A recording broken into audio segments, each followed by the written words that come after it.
Hello, welcome back to the fourth part of my artist spotlight on Frank Miller. Before I continue, I highly suggest that you pause this video and watch the two links that I put below.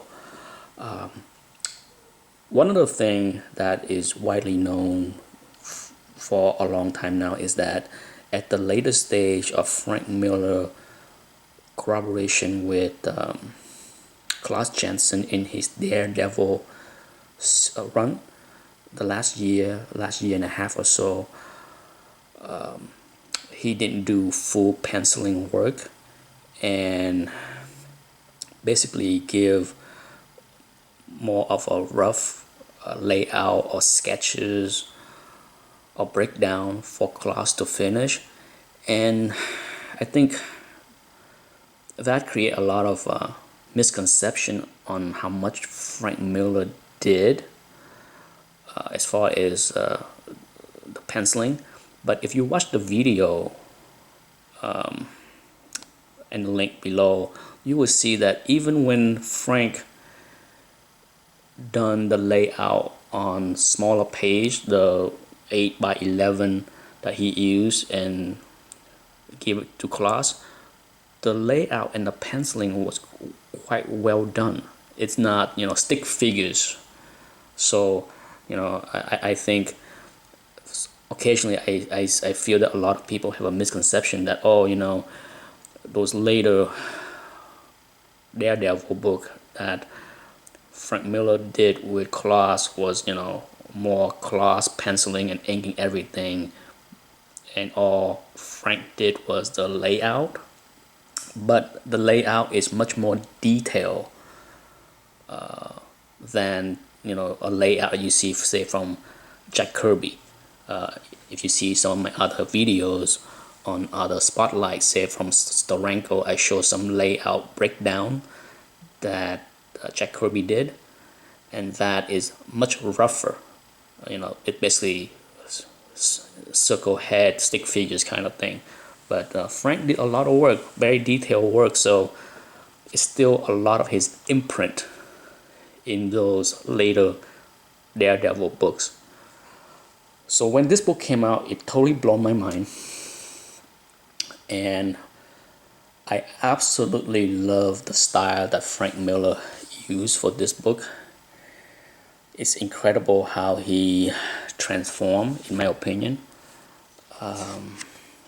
And for once, he didn't work with any inkers. This is all his, and I must say I was very impressed. To me it was love at first sight.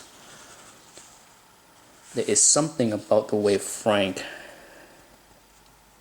ink in this book that just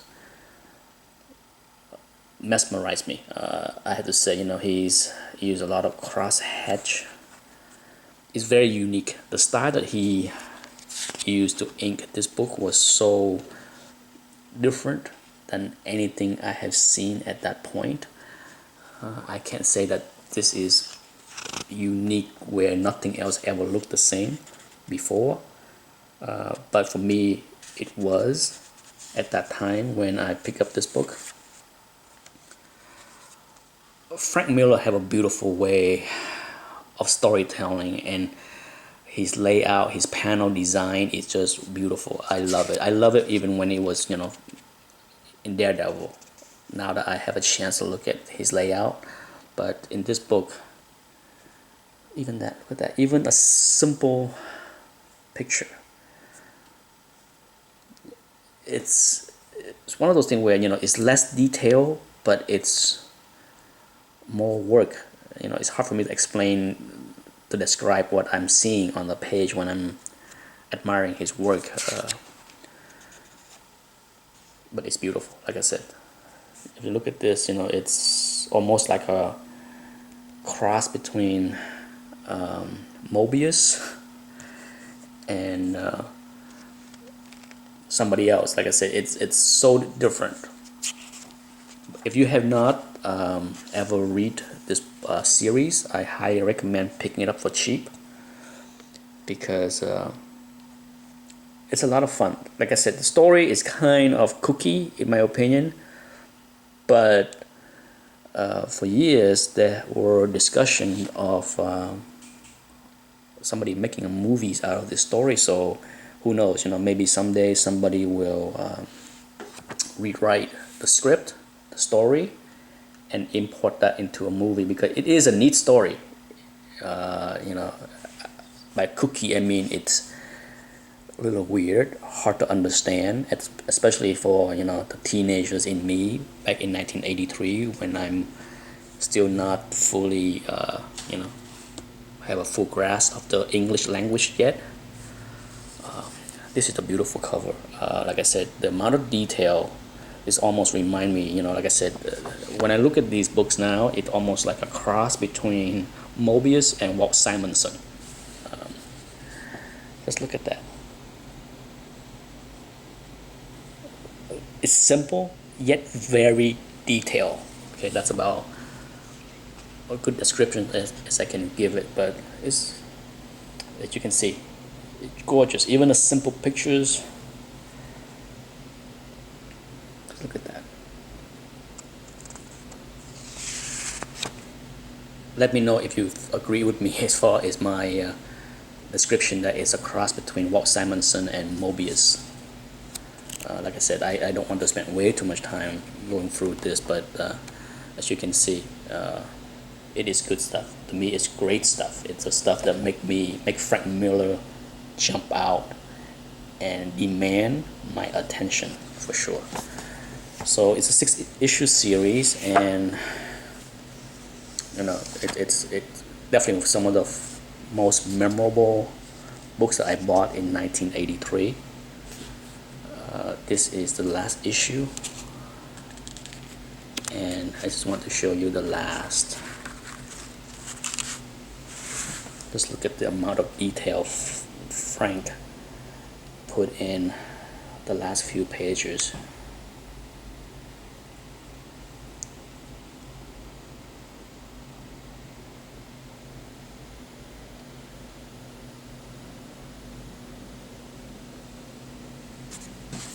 It is a massive picture. There you go.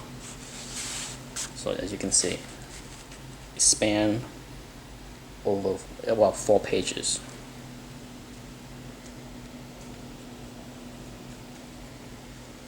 Beautiful. Just look at that. A lot of details go into that book. Okay, so that's 1983. Next, you have, of course, the famous Dark Knight series, and sadly, I do not have issue 1 and 2 anymore. Over the years, I lent those books out to people to read here and there, and they are gone. The people that have those books are no longer my friends. For whatever reason, things fell out, and we don't talk anymore, and they have the books, and I don't bother asking for them back. But when this series came out, I was living in Boston. I bought this book at Newberry Comics. I remember vividly when this series came out, and I was excited. No doubt I was very excited to. The anticipation for this book was pretty high for me, and I was very curious to see what's going to happen with the artwork as far as him teaming up with Klaus Janson again. And to my surprise, when I picked up this series, I was blown away by the new cooperation between the two of them, because I can tell you this is my favorite mini-series of all time. The story, I love it, and the art inside, it just mind-blowing. And I have to say, by this point, I enjoyed the collaboration between Frank Miller and Klaus Janson, because Klaus Janson himself transformed.